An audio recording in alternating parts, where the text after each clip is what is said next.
Assalamualaikum warahmatullahi wabarakatuh. Sehat selalu, bahagia selalu, tenang selalu. Kita doakan teman-teman semua, karena kunci hidup dari sekian pembahasan itu menjadi harus yang kita pegang. Kunci hidup adalah nafas. Kunci hidup adalah nafas. Kalau nggak nafas nggak hidup. Begini teman-teman, kita coba akan bahas dan kita diskusikan tentang zikir. Nah, zikir ini menarik karena memang kalau yang muslim itu memang sebuah perintah ya. Sebuah perintah, kita memang harus selalu eling. Zikir itu betul eling, ingat selalu sama Allah. Cuman penerapan kita adalah selalu mengulang-ulang bacaan, harapannya bisa ingat sama Allah. Tapi terkadang zikir itu hanya sekedar sebuah ucapan saja. Nah, padahal esensi sesungguhnya zikir itu selalu ingat kepada Allah. Nah, coba akan kita bahas ya.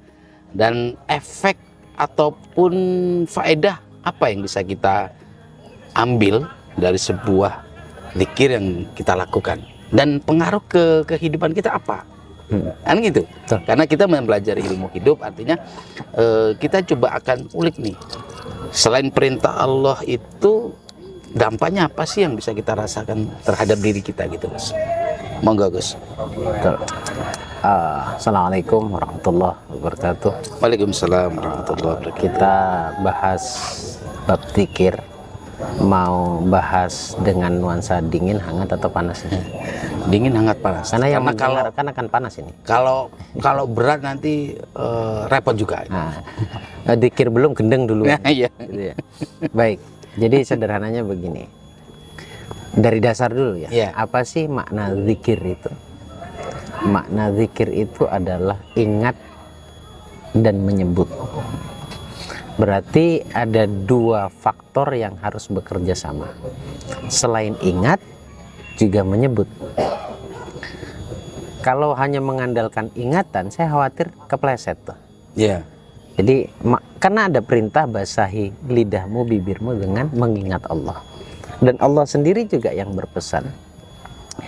Diiringi dengan ana indodeni abdibi itu, aku bagaimana sangka hambaku dan aku bersama hamba yang selalu ingat padaku. Sekarang pertanyaannya, orang kalau sudah dibersamai oleh Allah, kira-kira hidupnya akan bahagia nggak? Harusnya bahagia. Pasti bahagia. Pasti bahagia. Nah, sayangnya ketika ada orang yang katanya ingat Allah tapi hidupnya nggak bahagia, kayaknya cara mengingat Allahnya yang kurang tepat. Tapi standar kebahagiaan itu definisinya apa? Kan gitu ya. Ntar dulu sebelum ke situ. Ya. Kita kan mau bahas bab zikir. Zikir mengingat dan menyebut. Kalau ingat nyebut, kalau nyebut ingat. Sederhananya begitu. Ya. Nah, ada banyak zikir yang bersebaran di channel YouTube, di TikTok dan lain sebagainya. Sayangnya kita ketika tidak mendapatkan pemahamannya, tujuannya kita adalah hafal. Kita sibuk menghafalnya sampai kita nggak tahu atau tidak mencari tahu bagaimana merasakan zikir tersebut.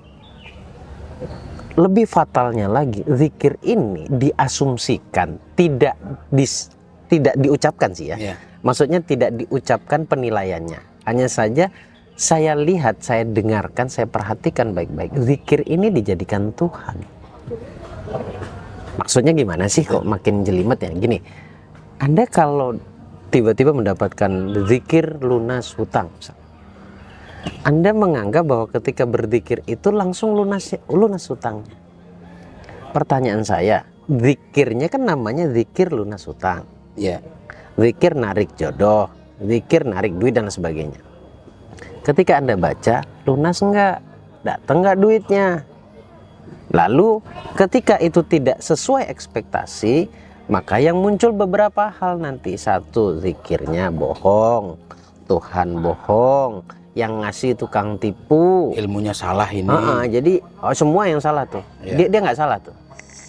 Kalau Anda pernah melihat atau mendengar bahwa baca amalan ini rezekimu akan melimpah. Udah, kalau memang itu standarnya, kita sepakat aja seluruh dunia. Kita baca aja itu, nggak ada orang miskin tuh dalam waktu dekat. Tapi nyatanya ada banyak yang tidak terkabul di situ. Ya kan? Salahnya di mana? Mau dibahas nggak ini? Nah, bahas. Tapi tenang dulu teman-teman. Jangan suudon dulu. Kita pelaku kok, kita pelaku. Tenang, aman. Kita coba akan Karena urai, kita pelaku jadi kita tahu. Iya, kita akan coba urai supaya kita bisa mendudukkan zikir itu pada porsinya. Supaya kita dapat esensinya. Zikir yang kita baca, Allah itu punya nama 99. Asmaul Husna. Nah, kita baca tuh. Walaupun sebenarnya ratusan ribuan ya. Ya, yang Aziz, ya Jabbar, ya Qawiyu, ya Matinu, dan segala macam. Ya. Nabi kita sebut namanya, tapi kita lupa sama yang punya nama. Aneh nggak? Coba pelan dulu. Aneh nggak? Anda nyembah nama atau Kita nyembah panggil yang nih Gus Baraja. Tapi kita nggak tahu, nggak kenal orangnya. Lucu nggak? Nah, zikir sama nih begitu. Kita baca ya Aziz, ya Latif, ya Matin, ya Qawiyu, dan Kultus jadinya. seterusnya. Tapi kita tidak pernah kenal sama yang punya nama. Kan aneh. Kakek ingat anak saya. Aneh. Ya kan? Nah, coba kita pelan-pelan bahas dulu itu dulu. Kita coba sedang tidak mengkotak-kotakan atau bahkan menyalah. Oh, enggak berani. Ya. Enggak berani. Ya. Kita coba akan diskusikan supaya ini dapat esensinya. Begitu ya, Gus ya? Ya. Bukan untuk menyalahkan. Kita ingin mempertemukan dua pemahaman sebenarnya. Dua pemahaman. Saya jujur menemukan pemahaman bagaimana agar zikir itu benar-benar maksimal itu di ilmu pengembangan diri. Akhirnya saya nikmat dalam berzikir. Saya tahu maksudnya kemana nih zikirnya. Jadi akhirnya saya tahu yang tadinya nggak tahu. Nah, ini intermezzo aja ya. Disclaimer ya, bahwa saya nggak tahu Pak Rosidi. Saya diajarkan berzikir itu bahkan dari sebelum saya sekolah. Ya, lingkungan lah namanya, lingkungan ngaji, terus dilempar ke sana, lempar ke sini, semuanya mengajarkan tentang zikir, wirid ya. Dan sangat familiar. Jadi saya rasa saya kompeten di sini untuk membicarakan ini. Gitu ya. Nah, zikir itu sekali lagi mengingat, menyebut. Nah, sekarang zikir itu jangan sampai kita kultuskan. Jangan jadi Tuhan. Iya, zikir itu bukan Tuhan. Tapi zikir itu kalam kan asalnya kan. Kalam, baik itu secara predikat itu nama atau wiridan yang pernah dimasyhurkan oleh ulama atau apapun itu ada ruhnya loh. Ada energinya, ada fadilahnya dan macam-macam wiridan itu kan. Nah, berseliweran kan di YouTube, di medsos, di TikTok segala macam wiridan. Tapi kan tidak seakan-akan, bukan tidak bermanfaat, tidak bekerja untuk kita. Gini, ada dua sebenarnya amalan itu. Amalan pertama itu harus atau wajib terijazah. Yang kedua adalah amalan yang umum, yang bisa diamalkan oleh siapa saja. Tapi pun ada aturannya. Contoh, ini nanti ketemu, ini enak nih Pak Rosidi. Contoh, apa sih yang paling masyhur di medsos? Wiridnya, misal contoh. Yang paling masyhur dan saya pun sering menyebutkannya. Zikirnya Nabiullah Yunus.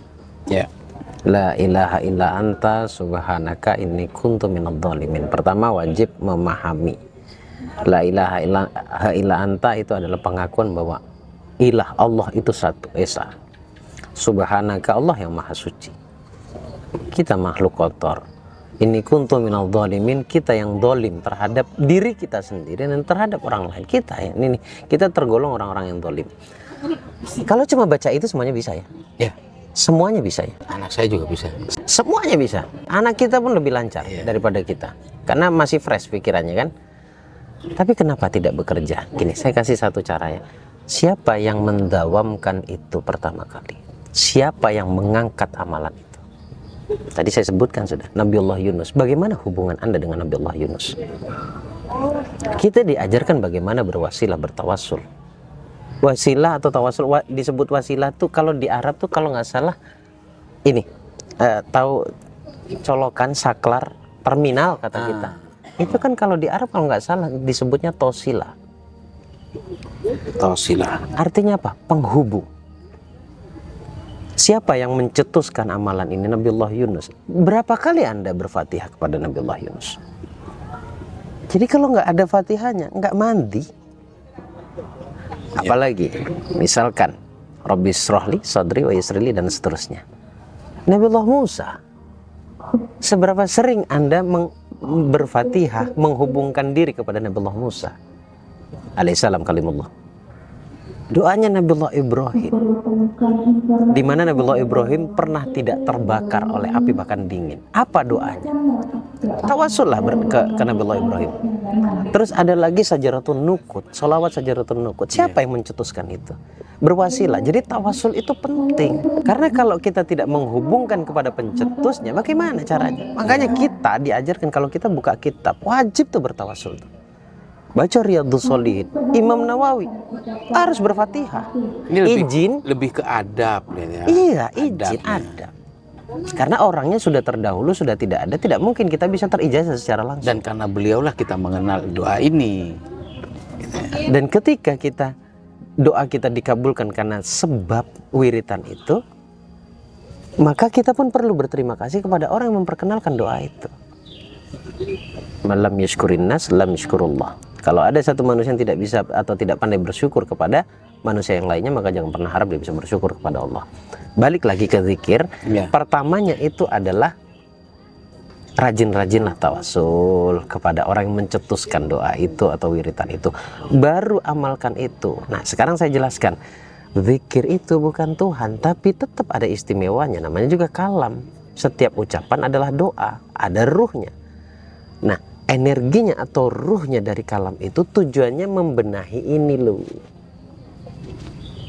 Kesini tujuannya bukan mengabulkan doa, bukan. Ketika itu sudah berdampak pada diri, maka kalammu akan mustajab. Jadi belief dulu lah. Jadi belief dulu, jadi keyakinan dulu yang akan membersihkan ini. Kan kita kotor nih hati ini, nggak pernah di laundry. Ya kayak kembali tadi, kayak la ilaha illa anta subhanaka inni kuntu minadh dhalimin. Mengaku saja bahwa kita yang salah, mengaku saja bahwa kita yang sudah zalim. Akhirnya mohon ampun kepada Allah dan mohon pertolongannya, kan begitu ya? Iya betul. Kan banyak tuh amalannya berseliweran di medsos tuh banyak. Tinggal amalan apa? Amalan pelunas hutang. Cari.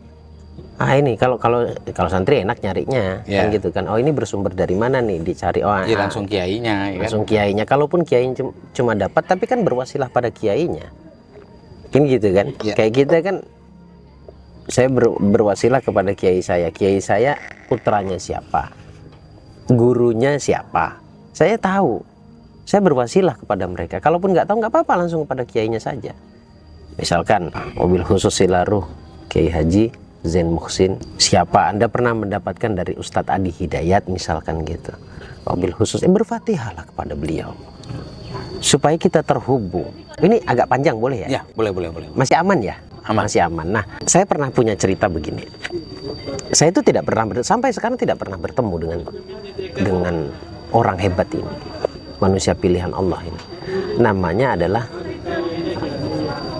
Syekh Nadim sebutnya, Sayyid Maulana Syekh Muhammad Nadim Adil Al-Qubrusi Al-Haqqani dari Siprus. Nah, beliau, boleh nih cerita ya? Ya, boleh. Beliau pernah masuk ke dalam mimpi saya dan mengajarkan sesuatu. Sejak saat itulah saya bertanya kepada kiai saya, adakah amalan yang pernah terijazah kepada kiai amalan ini? Ada nak, saya ingin tervalidasi. Kiai saya akhirnya mengijazahkan itu kepada saya. Tapi ingat nak, terus bertawasul kepada beliau. Ada, masih ada orangnya, Syekh Nadim gitu. Yang punya murid namanya Syekh Hisam Kambani yang sering datang ke Indonesia. Salah satu muridnya adalah Ahmad Dhani gitu. Jadi itu mungkin saja. Nah, amalan itu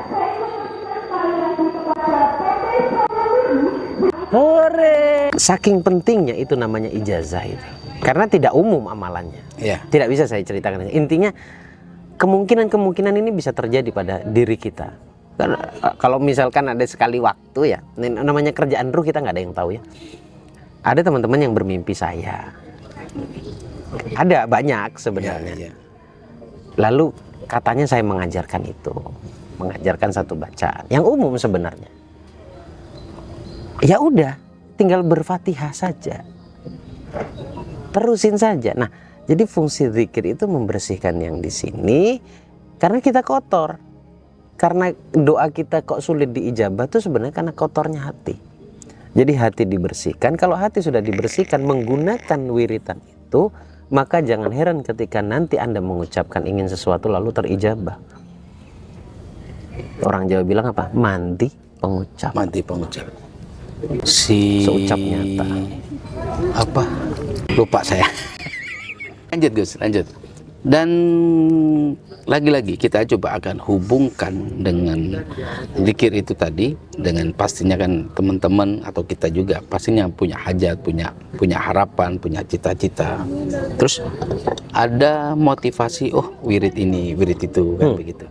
Nah, coba kita masuk lebih dalam lagi nih, korelasi yang lebih kuat lagi terhadap solusi hidup yang kita inginkan dengan berzikir itu tadi.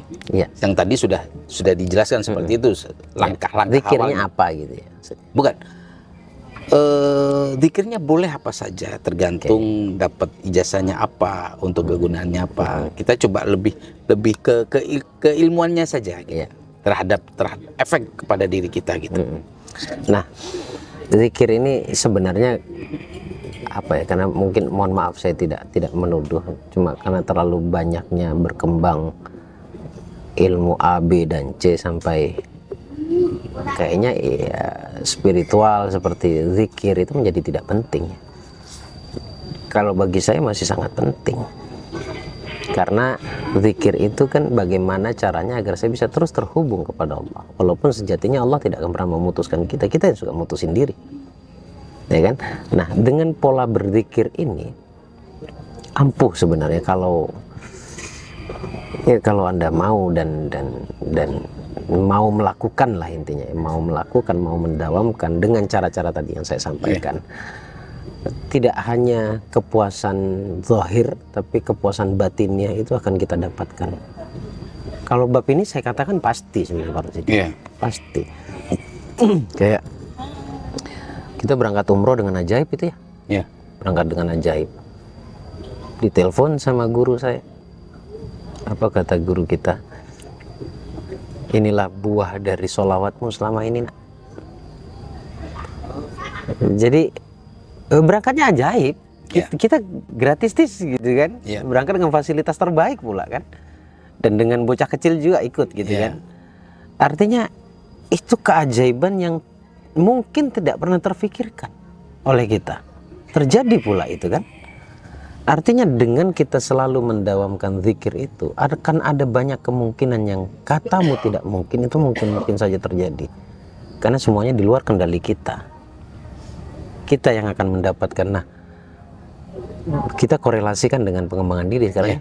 Oh, artinya begini, bagi teman-teman yang belajar ilmu pengembangan diri, kalau punya amalan keistiqomahan dalam berzikir, seharusnya bisa lebih cepat. Ya pakai aja cara saya. Nggak usah belajar ke saya, tapi cara yang saya ini lakukan saja. Pasti jadi. Karena sebetulnya kan zikir itu sama yang kita pembahasan yang video-video kemarin itu, bahwa akan membentuk sebuah ketenangan, rileks. Nah, berapa orang yang sengaja ikut program relaksasi, meditasi. Nah, kita punya loh media zikir itu. Kenapa nggak kita gunakan? Selain juga dibenerin mindsetnya, dibenerin beliefnya, dibenerin vibrasinya. Wah, luar biasa berarti kan Gus ya. Nah, ini bukan cocok logis sangat luar biasa. Saya sering seminar itu kan dengan terapi istighfar. Sekali lagi bukan cocok logi. Kalau menyembuhkan luka batin tuh salah satu yang paling ampuh adalah sering-sering beristighfar, tapi ngerti beristighfar. Jadi bukan baca doa tapi berdoa. Maksud dan arahnya gitu ya. Makanya saya simpelnya begini ya, biar teman-teman jadi nggak ngambang nih. Maksudnya gimana sih kok bisa dengan terapi istighfar bisa mengobati luka batin? Gini, saya tuh dulu diajarkan oleh guru saya. Maaf ya, saya selalu sebut guru saya karena sebenarnya ucapan saya nggak bisa dijadikan referensi ya. Saya harus pakai kata guru saya, bukan kata saya ya. Kata guru saya itu gini, Kalau kamu memohon ampun kepada Allah, beristighfar, nggak cuma nyebut, nak, sambil bayangin dosamu apa. Astagfirullahaladzim, saya pernah begini ya Allah. Dan itu dimohon ampunkan. Itu yang dimintakan ampunan kepada Allah. Ampun nggak? Coba aja di seminar sampai orang sampai histeris nangis itu ngapain? Sama sekarang kita pindah ke bersyukur. Alhamdulillah, simpel kan? Alhamdulillah. Nah pertanyaannya, yang kamu syukuri apa? Bayangkan, munculkan itu. Nah kalau seperti itu caranya, dapat Anda power. Spesifik.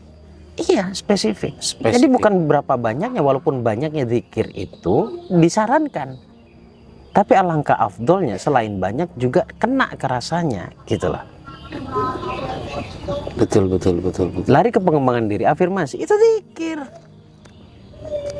Zikir kan mengingat apa yang sudah diberikan oleh Allah. Makasih ya Allah, astungkar ya Allah, syukron ya Allah, sembah nuwun Gusti. Ya cuma bahasa saja, intinya berterima kasih kepada Allah. Sesimpel itu. Cuma sayangnya kan dari dulu kan gitu, astagfirullah. Kita cuma sibuk dengan angka, sibuk dengan jumlah, buru-buru. Baca ini 1000. Iya, saya jadi ingat apa? Kalau guru-guru kita bilang al-imanu bil qalbi wa amalum bil wa iqrarum bil lisan wa amalum bil arkan. Bahwa iman itu sesuatu yang diucapkan, tapi sesuatu yang memang diyakini dalam hati dan dilakukan. Jadi sebuah kesinambungannya merujuk pada zikir itu tadi. Zikir itu bukan hanya sekedar ucapan, tapi menyatunya sebuah ucapan, apa artinya, dan kita coba meyakininya, dan itu jadi sebuah belief bagi kita, dan udah tinggal praktekkan. Kalau itu sudah jadi keyakinan, ya udah lepaskan begitu. Celakanya ketika orang tidak paham, hanya mengandalkan lisannya, tapi hatinya nggak yakin terhadap apa yang dizikirkan. Kan repot. Gimana coba? Itu tadi kayak kita nggak selaras kan? Menyebut-nyebut namanya, tapi nggak tahu siapa yang punya nama, kan begitu kan? Nggak tahu masih oke, nggak mau tahu. Tapi sekali lagi teman-teman, kita tidak sedang mengkotak-kotakan ya, paham ya? Kita coba lagi cari nih esensi dari zikir itu, begitu ya? Semuanya kita ingatkan. Pertama, kita ngobrol begini mengingatkan diri saya sendiri, semuanya juga, para praktisi juga, para pembicara juga. Jangan, auzubillahi min dzalik, saya juga sedang belajar, jangan sombong ketika semua doamu dimudahkan oleh Allah, tapi engkau melupakan Allah. Walaupun saya pernah mengatakan bahwa urusan kaya bukan urusan agama, ya kan? Tapi urusan kaya juga urusan doa, urusan hasrat. Nah kalau kita ada lagi nih kesannya, saya nggak nuduh, kesannya ketika kita berdoa kemudian diijabah, itu menjadi standar kedekatan kita dengan Allah. Hati-hatilah, karena ada istilah pengabulan doa, istidraj. Oke, kita tarik kesimpulan dulu Gus dari diskusi singkat ini. Mungkin ini tidak bisa menggambarkan secara utuh dan detail tentang zikir, tapi paling tidak sedikit membuka wawasan kita tentang zikir itu dan korelasi terhadap kehidupan kita. Begitu. Apalagi kita ini yang sedang dan memang lagi kita belajar ilmu pengembangan diri, sangat erat korelasinya. Begitu Gus. Begini ya, kalau kita berbicara tentang kesimpulan, ya pertama apa yang saya ingatkan ini adalah untuk diri saya sendiri. Terakhir dari saya ya, alam ini tidak muncul begitu saja. Alam ini ada pemiliknya. Kalau Anda ingin mengambil sesuatu dari alam, maka eloknya adalah memohon atau meminta, bahkan minta izin kepada sang pemilik. Siapa yang awal itu? Adalah Allah itu sendiri. Siapa yang menciptakan semua yang ada di muka bumi, di semesta ini? Adalah Allah.